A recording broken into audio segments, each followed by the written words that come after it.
ಹಬ್ಬಗಳ ಸರದಿ ಸ್ಟಾರ್ಟ್ ಆಯ್ತು. ಗಣೇಶ ಬರುತ್ತೆ, ಈದ್ ಮಿಲಾದ್ ಬರುತ್ತೆ, ಅದಾದ್ಮೇಲೆ ಮಹಾನವಮಿ, ದಸರಾ, ಹೀಗೆ 1 by 1 ನವೆಂಬರ್ 1 ಬರುತ್ತೆ, ದೀಪಾವಳಿ ಬರುತ್ತೆ. ಸೊ ಈ ಹಬ್ಬಗಳ ಸರಣಿ ಸ್ಟಾರ್ಟ್ ಆಯ್ತು. ಶ್ರಾವಣ ಸೋಮವಾರ ಮುಗಿತು, ಇನ್ನು ಹಬ್ಬಗಳ ಸರಣಿ ಸ್ಟಾರ್ಟ್ ಆಯ್ತು. ಈಗ ನಮಗೆ ಗಣೇಶ ಮೂರ್ತಿಗಳು ಅಂತ ಬಂದಾಗ ನಮಗೆ ಫಸ್ಟ್ ಏನು ಅಂತಂದ್ರೆ ಎಲ್ಲರಿಗೂ ಅನುಕೂಲವಾಗಬೇಕಾಗಿರೋದು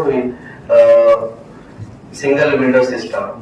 ಸಿಂಗಲ್ ವಿಂಡೋ ಸಿಸ್ಟಮ್ ಅಂದ್ರೆ ಏಕಗವಾಕ್ಷಿ ಕೇಂದ್ರ ಅಂತ ಹೇಳಿ.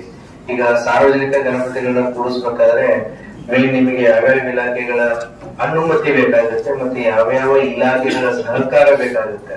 ಸುಮ್ಮನೆ ನೀವು ಒಂದು ಲೆಟರ್ ಹಿಡ್ಕೊಂಡು ಎಲ್ಲಾ ಇಲಾಖೆಗಳಲ್ಲಿ ಓಡೋಕ್ಕಿಂತ ಎಲ್ಲಾ ಇಲಾಖೆಯ ನೋಡಲ್ ಅಧಿಕಾರಿಗಳು ಒಂದು ಜಾಗದಲ್ಲಿದ್ದು ನಿಮ್ಮ ಪರ್ಮಿಷನ್ ಕೊಡೋದಿಕ್ಕೆ ಅದನ್ನ ಎಲ್ಲಾ ಪೊಲೀಸ್ ಠಾಣಾ ವ್ಯಾಪ್ತಿಯಲ್ಲಿ ಅದನ್ನ ತಾವು ನಮ್ಮ ಪೊಲೀಸ್ ಅಧಿಕಾರಿಗಳು ಮಾಡಬೇಕಾಗುತ್ತೆ. ಒಂದು KPTC ಅಲ್ಲಿ ಇರುತ್ತೆ, ಅಥವಾ ಗ್ರಾಮ ಪಂಚಾಯತ್, ಅಥವಾ ಪಟ್ಟಣ ಪಂಚಾಯತ್, ಅಥವಾ ಪುರಸಭೆ, ಮಹಾನಗರ ಪಾಲಿಕೆ, ಸೊ ಪೊಲೀಸು.